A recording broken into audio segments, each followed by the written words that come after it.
மீன் மசாலா இன்ஸ்டாவில் Mohammed snap page பார்த்து இந்த ரெசிபி நான் செஞ்சேன். செம்ம சூப்பராக இருந்துச்சு. ஒர்த்து ட்ரைன் நான் சொல்வேன். இப்போ இது எப்படி செய்கிறதுன்னு பார்க்கலாம். ஸோ இந்த மசாலா பண்ணுறதுக்கு நான் ஒரு 1/2 kg அளவுக்கு மீன் வாங்கியிருக்கேன். நீங்கள் எந்த மீன் வேணும்னாலும் இந்த ரெசிபிக்கு ட்ரை பண்ணிக்கலாம். இப்போ இந்த மீனை ஃபஸ்ட்டு வந்து பொரிச்சு எடுத்துக்கணும். இந்த மீனுக்கு தேவையான உப்பு சேர்த்துட்டு நம்ம வீட்டில் யூஸ் பண்ணுற குழம்புத்தூள் தான் 1 டேபிள் ஸ்பூன் அளவுக்கு சேர்த்துருக்கேன். நீங்கள் மீன் சமைக்கும் போது என்ன மசாலா யூஸ் பண்ணுவீங்களோ அதே இதுக்கும் வந்து சேர்த்துக்கலாம். இந்த மசாலா எல்லாம் சேர்ந்து வரதுக்காக நான் கொஞ்சமாக ஆயிலும் வந்து சேர்த்து பரட்டி வச்சுருந்தேன். ஒரு 1/2 hour ஊற வச்சுட்டேன். இதுக்கு பிறகு வந்து பொரிச்சு எடுத்துக்கணும். நான் தேங்காய் எண்ணெய் தான் ஃபுல்லாக யூஸ் பண்ணியிருக்கேன்.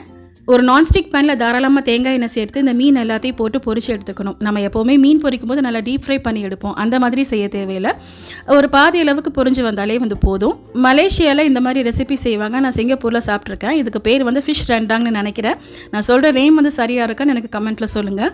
நம்ம பொரிச்சு வச்சுருந்த மீன் எல்லாத்தையும் தனியாக ஒரு பிளேட்டில் எடுத்து வச்சுட்டு அதே எண்ணெயில் 1/2 teaspoon அளவுக்கு வெந்தயம், ஒரு 5-6 பல் பூண்டு வந்து சின்ன சின்ன பீஸாக வந்து கட் பண்ணி வச்சுருந்தேன். அதையும் சேர்த்து நல்லா ஃப்ரை பண்ணிவிட்டு நிறைய சின்ன வெங்காயம், கருவேப்பிலை இதெல்லாம் போட்டு நல்லா வதக்கி எடுத்துக்கிறேன். நீங்கள் மீன் பொரிச்ச எண்ணெயில் தான் இந்த மசாலா வந்து செய்யணும். அதுதான் இந்த ரெசிபிக்கு நல்ல ஒரு டேஸ்ட் வந்து கொடுக்கும். ஸோ வெங்காயம் நல்லா வதங்கி வந்த பிறகு 2 தக்காளி, 2 பச்சை மிளகாய் வந்து சேர்த்துக்கிறேன்.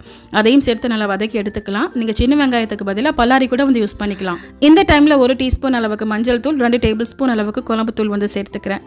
உங்களுக்கு இந்த மசாலா வேணும்னா நீங்கள் வந்து ஆர்டர் பண்ணிக்கலாம். நம்பர் வந்து ஸ்க்ரீனில் கொடுக்குறேன். எங்கள் ஊரில் எல்லா சமையலுக்குமே ஒரே மசாலா தான். ஃபிஷ், மட்டன், சிக்கன் இப்படி எது சமைச்சாலும் சரி இந்த மசாலா தான் யூஸ் பண்ணுவோம். மசாலாவையும் சேர்த்து நல்லா வதக்கி பச்சை வாடை எல்லாமே போன பிறகு நல்லா கெட்டியான புளி கரைச்சி வந்து ஊற்றிக்கிறேன். இந்த டைமில் தேவையான உப்பு வந்து சேர்த்துக்கிறேன். ஸோ புளியை சேர்த்து நல்லா கொதிக்க வச்சுருங்க. எண்ணெய் எல்லாமே பிரிஞ்ச பிறகு நம்ம ஃப்ரை பண்ணி வச்சுருந்த மீனை வந்து சேர்த்துருங்க. நம்ம சேர்த்துக்கிற இந்த மீன் வந்து உடையாமல் பார்த்துக்கணும். ஆக்சுவலாக இந்த மீன் வந்து ரொம்ப தின் ஸ்லைஸாக வந்து கட் பண்ணி கொடுத்துருந்தாங்க. இதை விட கொஞ்சம் பெரிய பேன் எடுத்திருந்தேன்னா எனக்கு வந்து சமைக்கிறதுக்கு இன்னுமே வந்து ஈஸியாக இருந்திருக்கும். நீங்கள் சின்ன பேன் யூஸ் பண்ணுறீங்கன்னா மீனோட அளவை குறைச்சிடுங்க. ஸோ மீனை வந்து மசாலாவில் சேர்த்து பரட்டி விட்ட பிறகு நல்ல கெட்டியான தேங்காய் பால் வந்து சேர்த்துக்கணும். நம்ம மீனானத்துக்கு பண்ணுற மாதிரி தான் எல்லாமே இதுக்கும் சேர்த்துக்கணும். பட் மீனை வந்து ஃபஸ்ட்டு பொரிச்சு எடுத்துக்கணும். அப்புறம் தேங்காய் பாலும் புளியும் நல்லா கெட்டியாக வந்து சேர்த்துக்கணும்.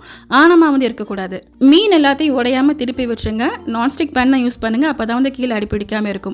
எண்ணெய் எல்லாம் பிரிஞ்ச பிறகு ஃபைனலாக வந்து மல்லி இலையும் சேர்த்துருங்க. செம்ம சூப்பராக இருந்துச்சு. இந்த ரெசிபி கட்டாயமாக ட்ரை பண்ணி பாருங்கள்.